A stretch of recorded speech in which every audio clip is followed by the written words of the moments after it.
The Six of Cups showing up now in May, and it's more like it's a positive thing.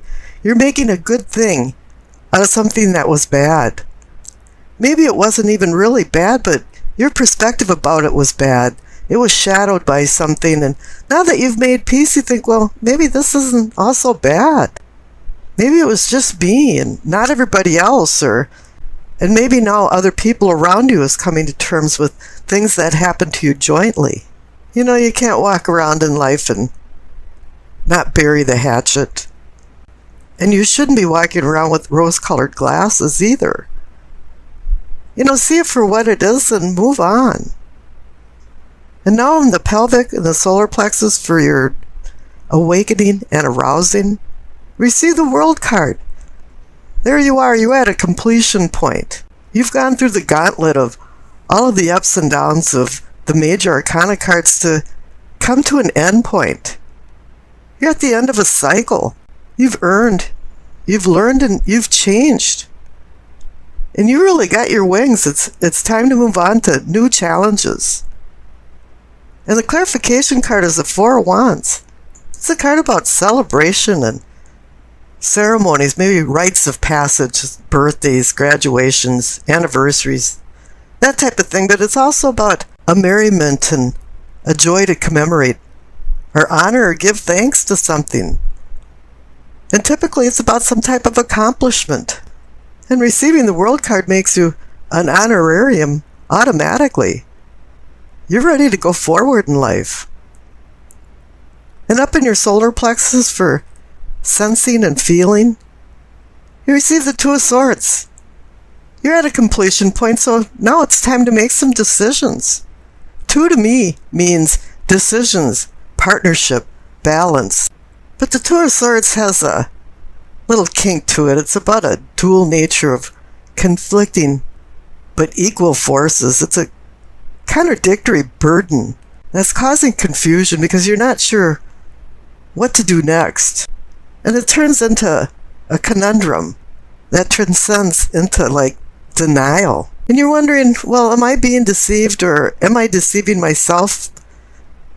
And if I don't make a decision, that's a decision in itself. But it's not that dire in this instance because the clarification card is the Three of Cups, another celebration card. But the Three of Cups indicates a celebration with many people. It was a joint accomplishment. A lot of people were on the same page. But there's some storm clouds over the kingdom because in the heart of the matter, you receive the Devil card. And the Two of Swords can indicate some conflicting feelings and even some denial on making decisions. And I think here the Devil card is more about denial. It can be hedonism and some types of addictions. But here it has the feeling that you can get caught in some type of web and tangled up in something. And it's telling you to avoid that because here the clarification card is the Seven of Cups. The card about decisions. Because there's so many things to choose from. Each cup has a prize or a poison. The Devil card is telling you, yeah, there's some that are quite venomous. And you're going to have to be very careful when you make your future decisions. Now down at the bottom right for the throat, you receive the Emperor. This is a good card to receive. It's authority and sovereignty, and you're running your little microcosm as an empire. You've learned how to control your surroundings and your environment. You've made structure and organization for civility within yourself and your outer surroundings. But there's another kink in the graph here too, because the clarification card is the Page of Swords. This guy is the party crasher, the one you hate to see come through the door, and I have seen him over and over again recently. He's the kind of person that when you see, it's just like, oh no, he's here again. He's really smart and clever and has a lot of things going for him, and he brings a lot of ideas into the party. But he's the kind of person that just is always waiting for you to say something wrong and get some dirt on you. He's a spy master. He wants to make you feel relaxed so you talk about things that you normally wouldn't even say to other people. And then he runs and talks about you behind your back because he is swords and air and words. And he's very immature and he doesn't have the emotional control.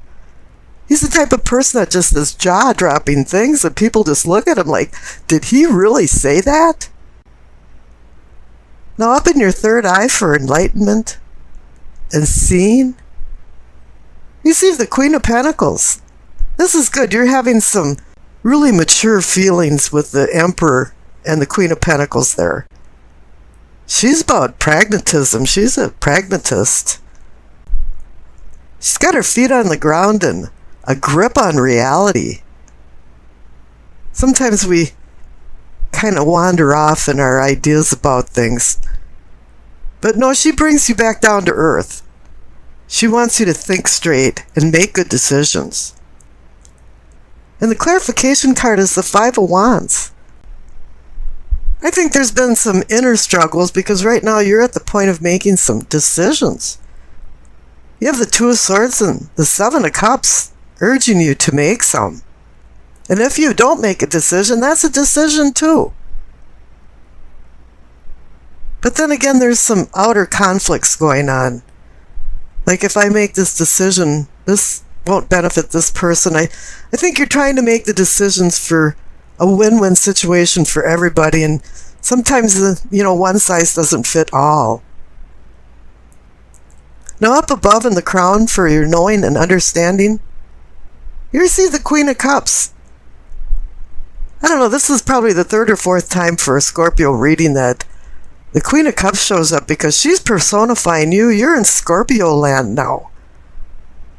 All of a sudden you have this man or woman that's either you or in your life that's supporting you. And I mean really supporting you. Somebody's standing behind you, or else now you're standing behind your own beliefs. And you're feeling good about it. You're feeling good about your past with the Nine of Cups and the Six of Cups. You're feeling good about your spiritual self and spiritual person and awareness. Even the Two of Swords has the Three of Cups celebrating, saying, yeah, you can make the right decisions. And on your unconscious side, you have some extremely strong court cards. And the Queen of Cups is about intuition. And using your intuition to manifest more deeper emotions in your life, deeper bonds, more harmonious relationships. And the clarification card is reinforcing this because you received the Lover's card. You're looking for emotional stability. But you're at the point right now that you could be at a precipice with the devil if you don't make the right choices. Because the Lover's card requires you to make a choice between vice and virtue. And it's up to your free will to make the right decision.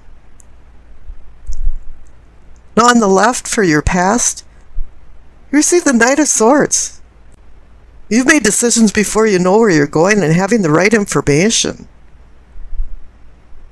Or else there was somebody in your life that galloped into it and galloped out of it, and the dust is still settling, and you're going, what happened?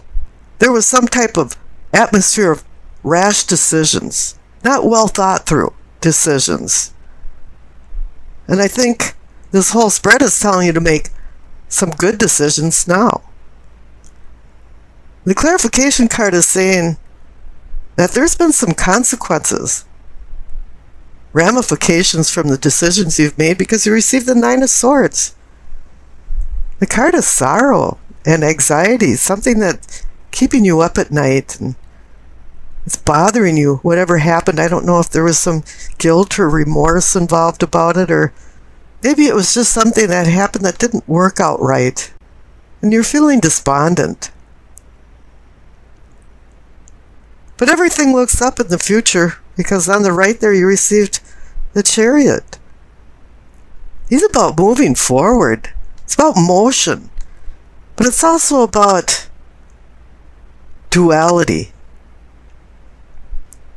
and taking control of your life and having self-control over lack of control. Because the Chariot's all about discipline and strength of willpower. The Hanson-Roberts cards got it right. They put a yin and yang symbol on the front of his chariot. Because this is about you either being a Dr. Jekyll or a Mr. Hyde. And you're supposed to be the good guy when you're making decisions. And the clarification card is the Sun. It's saying, yeah, a new day is dawning for you, and you receive the World card too, so a new day is dawning. You're popping out of a cycle and you're going into new things. The Sun card is like a purification. All of a sudden there's like a misty fog that's dissipating and you're starting to understand things more, and this is playing off the Chariot card for you to move forward successfully.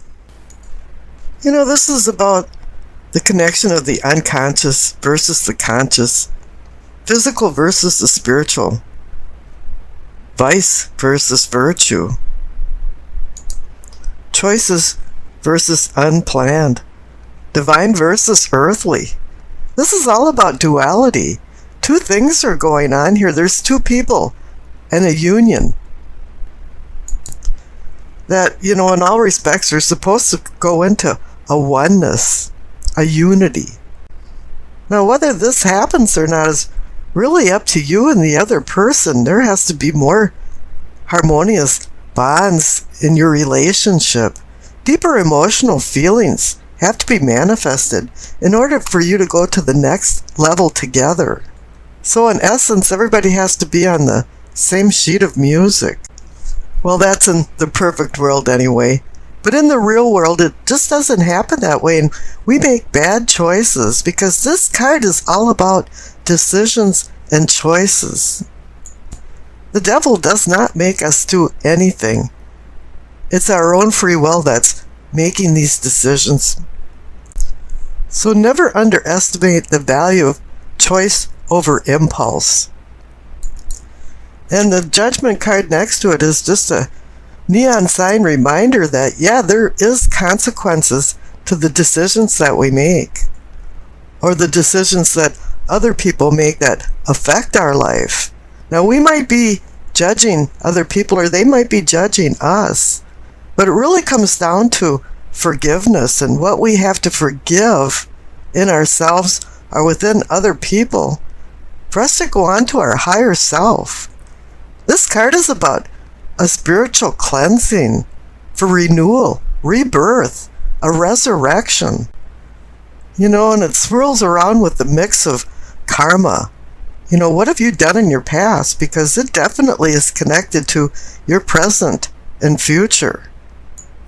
You know, this can be the beginning of the end or the end of a beginning. And here you can be your own worst enemy if you don't start accepting things and seeing things in a light, in a different light. And that's why I'm calling it an awakening. Now you have the King of Wands next to the Judgment card, and the Judgment card is a celestial level, and the King of Wands is here to assist you on the earthly level. As I said, this is about duality. The Lover's card is about duality. You have Judgment, celestial, King of Wands, earthly. And everybody's giving you assistance here. You have an angel, even in the Lover's card, overseeing it. Now, the King of Wands is here to help you through challenging times. It's for assistance and endurance through challenges. It's one of those things that when you learn along the way, it makes you stronger. But he's a traditionalist and a visionary at the same time, and has foresight, meaning his insight into future problems can also help you move along to your higher self. He wants you to be the kind of problem solver of thinking out of the box and having a discernment and good judgment, as the Judgment card is even saying. Whatever goals that you have now, the King of Wands is going to give you the ambition and the determination and the inner strength to make these all possible. One thing that this king does, though, is he wants to mold the world around his beliefs and his feelings, and you have to be careful of that too. But this king can be the harbinger of spiritual transformation. And I think you have to go with the flow with him, so that everything melds together between the earthly and the celestial. Because it's saying here that it's targeting relationships and your emotions, and you need balance there. Now, I rolled the astrology dice, and you received Sagittarius, Venus in the 5th house. Now, Venus in the 5th house has you worried about your appearance. You know, what will I wear to this party? How does my hair look? You know, does these pants make me look fat? But it really depends on who you're trying to please. Is it yourself or just other people? If it's yourself, it's okay. And it should be other people secondarily. Because if you go overboard for what other people think, this is going to make you unhappy and dissatisfied. You have to make sure that your own personal expression isn't being squashed into the will to please other people. Now, this week, the arts and socializing and entertainment are going to be high on the list of must-dos, but this week, you want to mingle romance into the picture and even invite children along for some of the fun. Now, here with the presence of the Lover's card, it cooks up the love, romance, excitement and octave, and you're looking at everything as more of an adventure. Sagittarius and Venus brings the demonstrative side of you out to play. And you know, you're usually a cunning and secretive person, but this week you're going to expose some of your inner feelings. It might be uncomfortable, but you're going to do it. But you can't be an idealist and sway any of the discussions into really explosive subjects like politics and religion. Not everyone feels the same as you do for ideas and goals. And this is a week for you to be really diplomatic and compromise to maintain harmony. You know, you may not reach your nirvana this week, but it's going to be a lot of fun and you'll learn a lot along the way. You know, the King of Wands will assist you here and remind you to take a look at things more objectively and more philosophically. The Judgment cards wants you to hang on to your moral values and put events into perspective before you make decisions with the Lover's card. Putting fun first may get you into a cosmic trouble, forcing the Judgment card to make a ruling, to regret and eventually repent for forgiveness. The presence of the Lover's card brings about honesty and open feelings, as I said you would be expressing. But raw candor can offend some people, and you're going to have to be very careful with what you say and speak gentle words. You know, if you don't have anything good to say, just say nothing. Learning new things is high on your list this week, and you discover a heightened appeal of foreign destinations. And these will tantalize you with the idea of maybe going on a vacation in the near future. Whatever your newfound interests are this week, you want to step out of the status quo for an adventure, a few laughs and some fun. And I wish you acceptance, peace, and happiness.